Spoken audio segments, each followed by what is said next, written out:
It's Arn here, and in this video I want to look at a few different ways that we can add more depth and character and atmosphere to our productions and compositions by creating more interesting background textures, arpeggiated textures, and so on. So we're gonna kind of look at a few different ways that we can do this, ranging from really quick and easy by using pre-existing samples over to a few more intermediate techniques that you can explore a little bit deeper and create a little bit more unique results that you can tailor to your liking even further.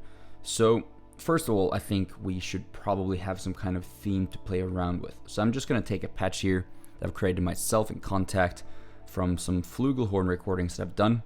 I'm going to lay down a little chord progression, and then after that we're going to look at some ways that we can enhance that progression. So let's get a metronome going and play around a little bit.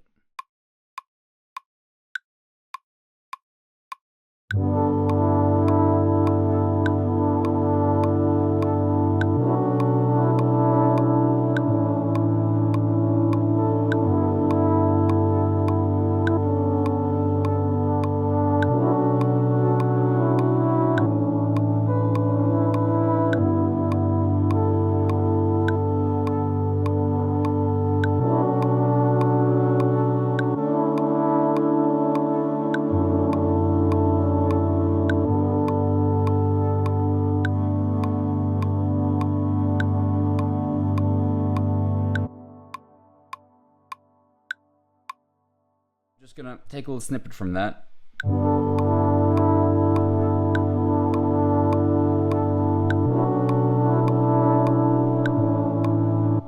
Make a little loop out of this. So this is in the key of D major, but I'm playing the chords C major, B minor, and A major. Of course, with some added major sevenths, ninths, and so on into the chord. But that's not as relevant yet. So let's focus on the key essentials. Now, if we want to embellish this texture and create something that is a little bit more atmospheric and adding just a little bit more context to it, there's a couple of things that we can do straight, like immediately, and that is to add some background textures. And that's a very simple and quick way to make it sound a little bit deeper and more atmospheric. So I'm gonna go to some textures I've created. I've recorded some fireplaces and birds and things like that here at our farm. I'm just gonna add that in the background.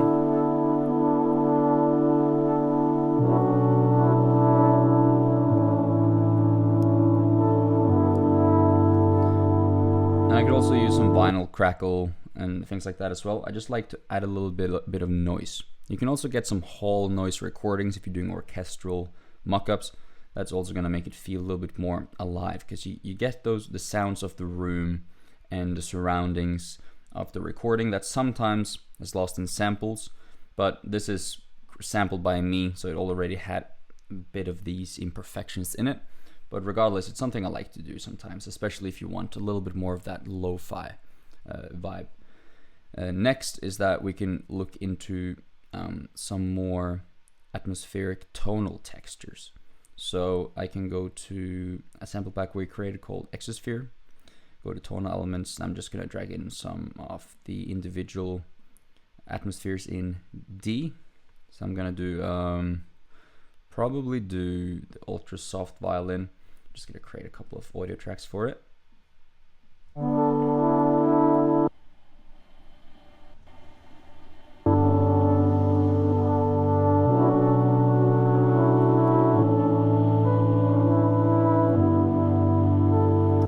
That's just a very soft drone in the back here. Got something called a dreamy violin texture that could work. Let's see.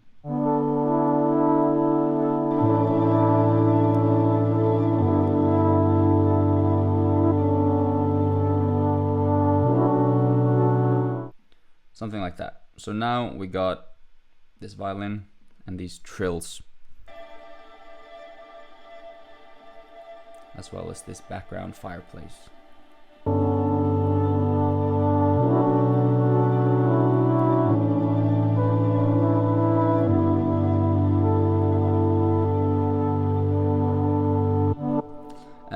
I could also go to forest hues here, go to textures, and find something in D as well, which is more recordings of tongue drums and things like that, a bit more sparkly texture. Give that a go.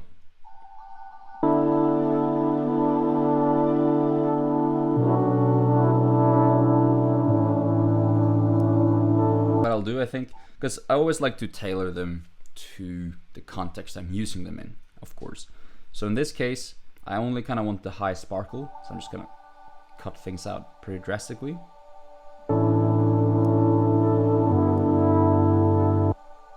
And what I can do, again, to make this a little bit more interesting, is I can play around with some auto panning.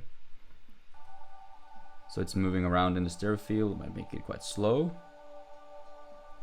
As you can hear, if you're on headphones, this is kind of moving back and forth a little bit. I can make it slower, faster.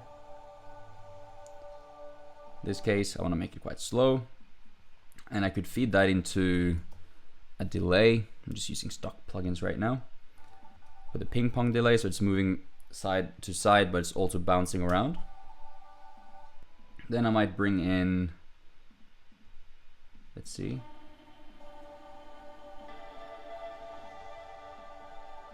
Bring this one back in.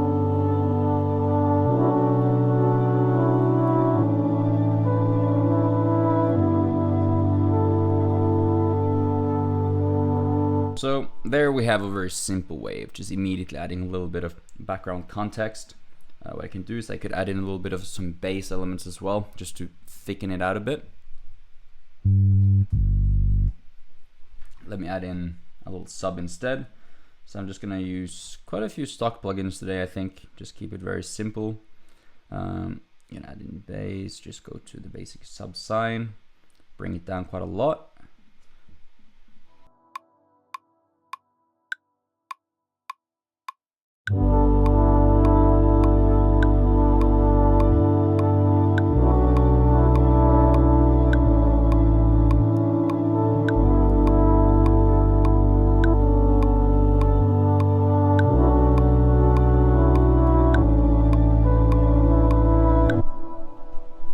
Something like that. I'm just gonna make this loop a little bit shorter.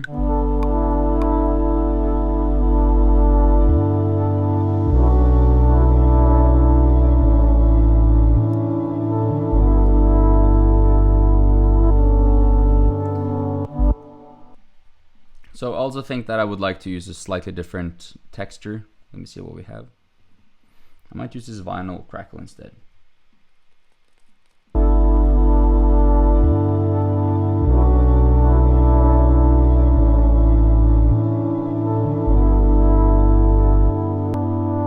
Just see with and without.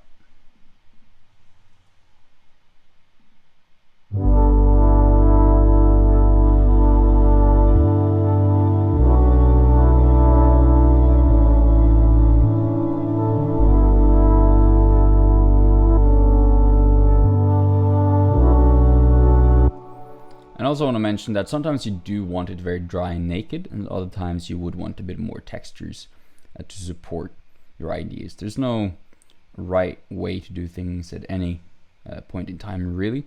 But let's move on to some other things that we can do.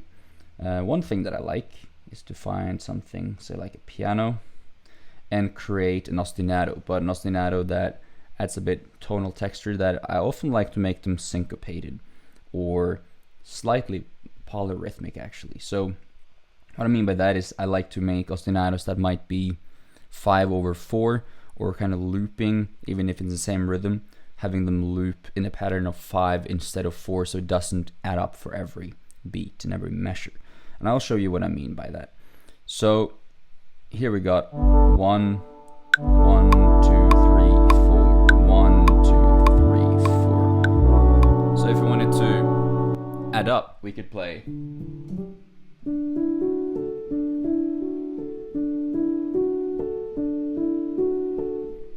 I'm actually going to do this with MIDI because it's a little bit of latency. So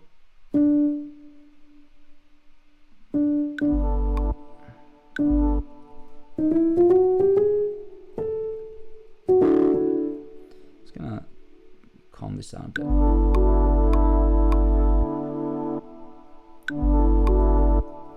So if we wanted to add up in fours, we could do this,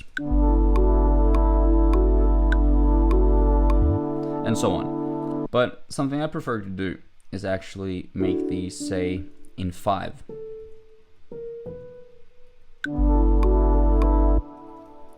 And then keep that repeating every 5 of them for as long as we can, basically. 'Cause this is gonna make it a little bit interesting, and it's a very simple trick, but it's one that I kind of like. So at the end, you're not gonna get a full round. So that's gonna sound like this. So there's an instrument in here called the Sonar Rhodes, and I'm kind of curious what that sounds like.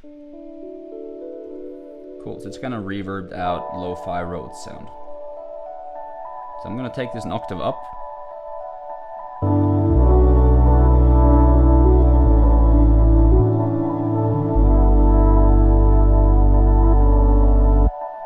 This has a lot of natural reverb and delay to it already, so I don't really have to process that sound a lot. But what we could do with the piano, just to show you a bit more from scratch rather than using existing sound, is that we could mess this piano sound up, like beyond recognition of being a piano, if that's what we want.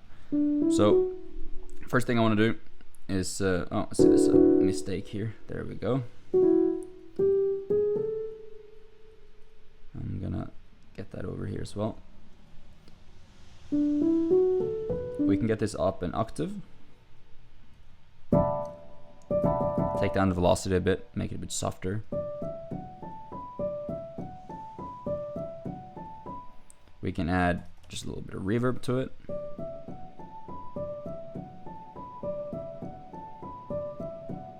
Or a lot if we want to. We could add a little bit of delay to it if we wanted to bounce a little bit more.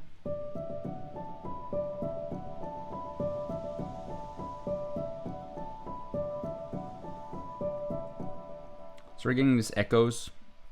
I can take off the ping pong to make it a bit more centered.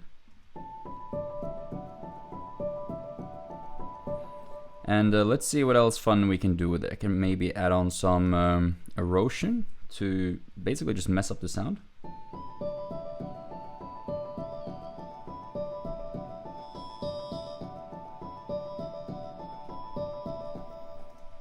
I know there's something called Redux that I can reduce the bit rate and things like that.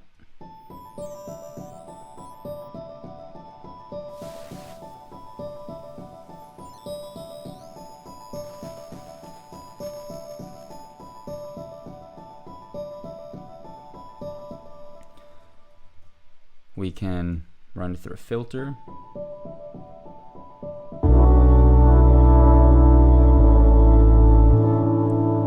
Take it up another octave as well.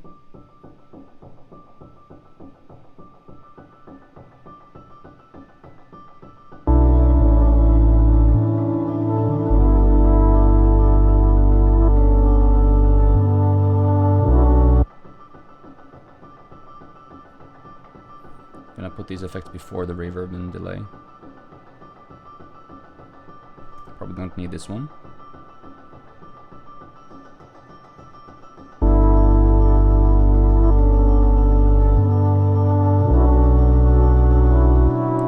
So that's just a quick example of like using the piano, but in this case I'm just gonna stick with the Sonar Rhodes. So I want it to be a bit simpler.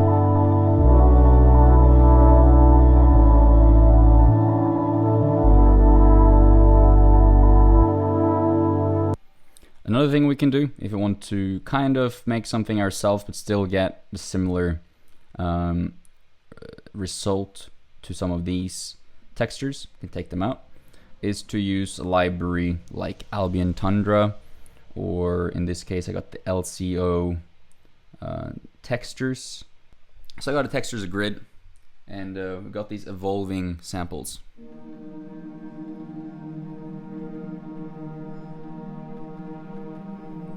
So I'm gonna take off just the octave here, get back to the usual.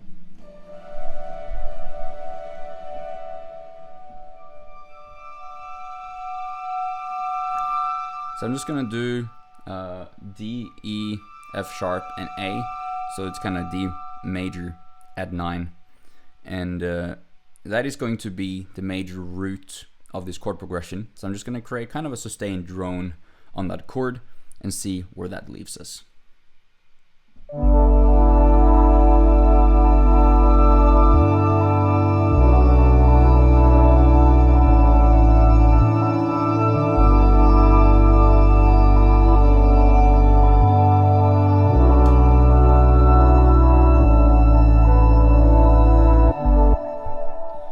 So you might have seen I also added a few extra notes in here.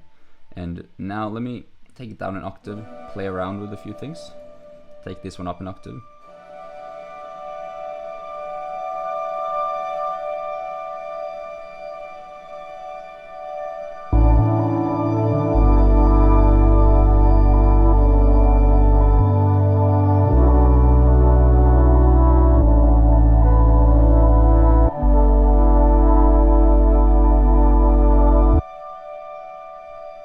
So now this is also giving us a bit of a tonal texture that is slightly evolving, but adding a lot of depth.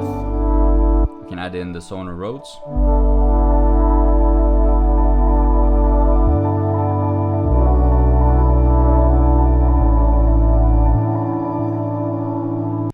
But there's more fun stuff that we can do for sure. So what I want to do next now is one of my personal favorite things to play around with, and it's arpeggiated textures. So for this, I'm going to probably add, well, first I'm going to add an arpeggiator. So hopefully your DAW has an arpeggiator. If you're in Ableton, it's very simple. You can just use a stock one. If not, you might have plugins that have them included, or it might be one stock in your DAW of choice. But I'm going to just use an arpeggiator, and I'm going to use operator. Just create a basic sine wave. So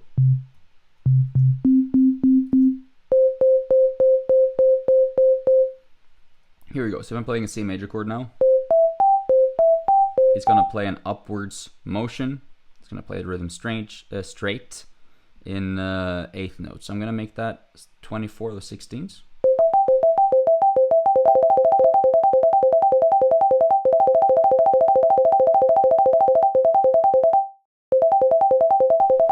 Probably 24ths right now. So I want this to go probably, I'll probably try out a few of these modes.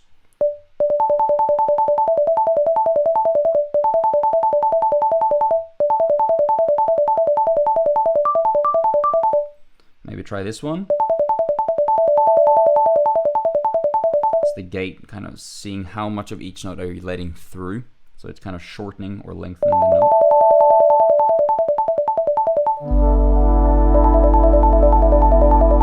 And I also want it to be two steps, so it's gonna play the an octave up as well as the original one. So that's gonna give us a cool starting point. So I'm gonna take the MIDI information from my original chords, and I'm gonna run that through this arpeggiator. And that's gonna give me arpeggiated textures based on the original chord and the octave above that. So let's just see where this is at.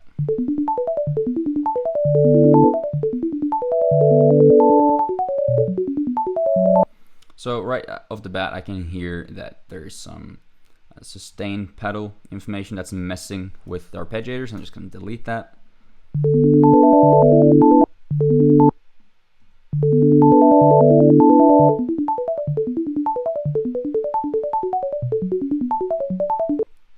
And I might also want to just move it a little bit to the left. Except for the first ones, don't want to miss them.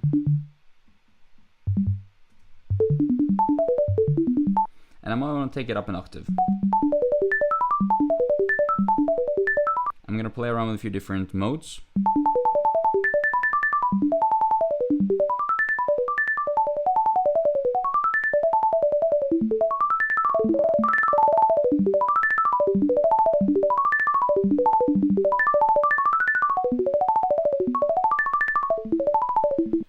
And now I'm just gonna really mess with this, so.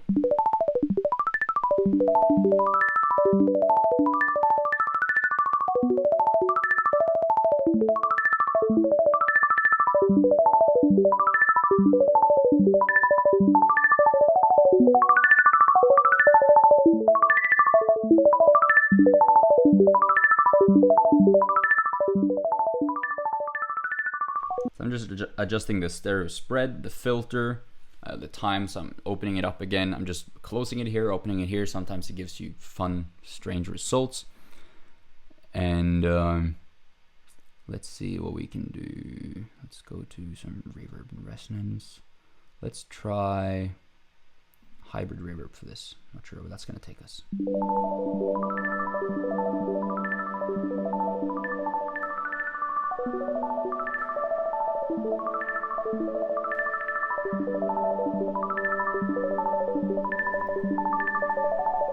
Take off some of the low end.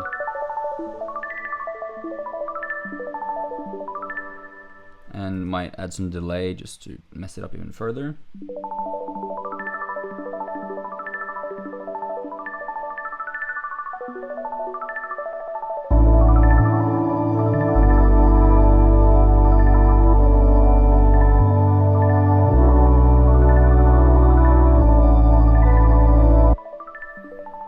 And this is where you can experiment and just try what fits your track basically. We can even make it swing instead of straight.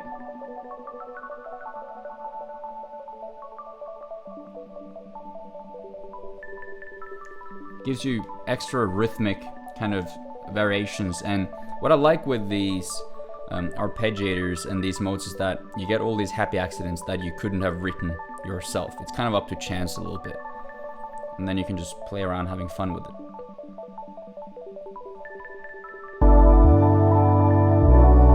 And then I can even go even further and add something like halftime to it, which is, well, exactly what it sounds like. It makes it half the speed.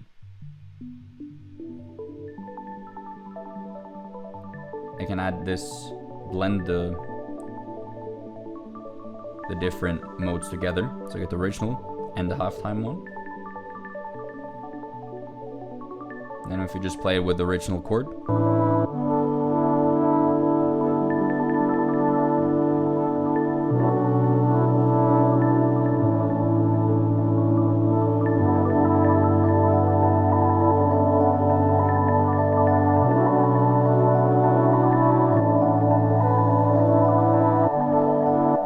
And if you want to play, I'm going to add some hash effect to it, which is just a delay that is 2 different speeds on left and right signal.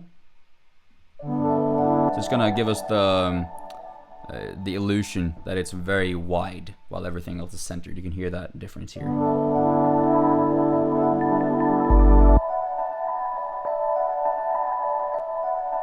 It goes from center out to the sides, just to give more space to this center arpeggiator.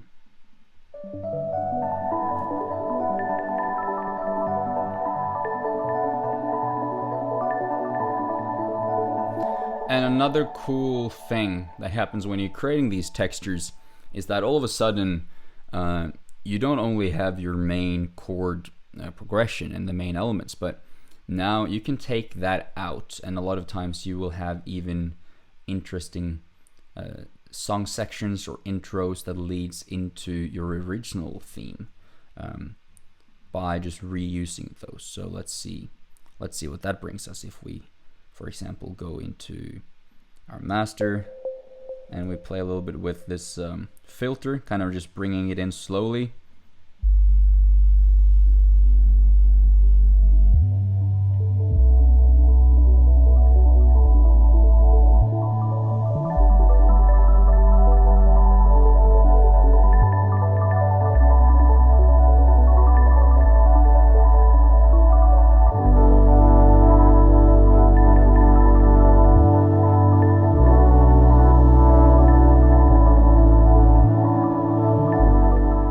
Hopefully that gives you a few ideas of some things that you can do in order to create more depth and texture and I guess context is the word I'm looking for here. You can use samples. Let's listen to some of those results quickly.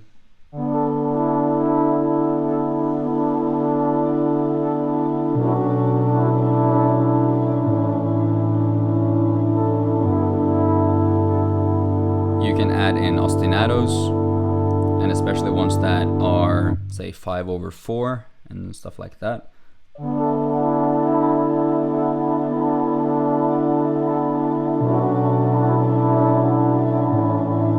add in arpeggiators.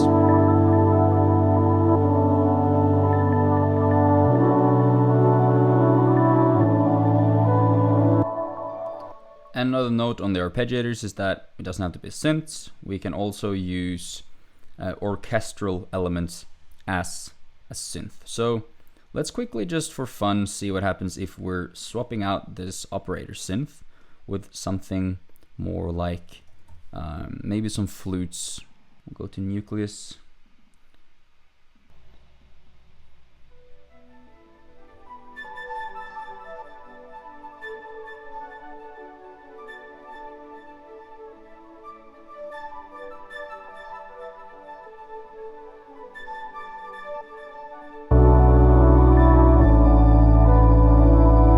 But in this case, I do prefer just a straight sine synth. I haven't done anything, so this is just a sine wave. But it just shows that you can use quite simple elements and just mess with them, have fun, and even reuse the MIDI of your original idea. I haven't recorded anything new here, except for a few notes in this one. So we can use samples, we can create arpeggiated textures following the chords. We can even use sample libraries just to add a drone around the root kind of chord in your key. There's a lot of options when it comes to adding more depth and atmosphere to our tracks. I just wanted to showcase a few of them to hopefully inspire you and bring you onto the right track to experiment on your own. And of course, once you have these samples, which you can also find in the links below, you can take them and you can keep messing with them further. Now it's just by chance that it wasn't the right key and so on, but you can also apply effects to these, pitch them up and down, reverse them, and so on, and use it as a starting point for further exploration. So I hope that's been helpful in giving you a few ideas and ways that you can create some more atmosphere, depth, and texture to your track ideas. Hope that's helpful. I'll see you in the next video.